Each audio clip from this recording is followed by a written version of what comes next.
3 antarë të një familje rumune janë ndaluar pasi tentuan të fusnin një thikë dhe një aparat celular në burgun e grave në Pojsk të Pogradecit për një të afërmet të tyre që vuan dënimin për mashtrim në këtë institucion. Ngjarja është regjistruar një ditë më parë rreth orës 14, kur familjarët ishin paraqitur për takim me të dënuarin dhe kishin me vete disa çanta me rroba për të. Gjatë kontrollit të sendeve, efektivët e burgut konstatuan në njërin prej çantave një thikë dhe një telefon celular, të cilat dyshohen se familjarët synonin t'ia dorëzonin të afërmes së tyre.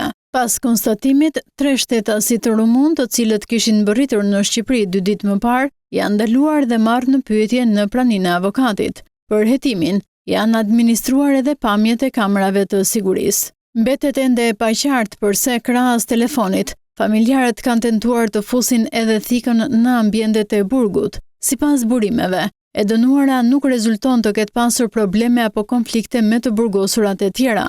Pas ngjarjes, janë ushtruar kontrolle edhe në dhomën ku qëndron e dënuara, por nuk është gjetur asnjë send tjetër i ndaluar.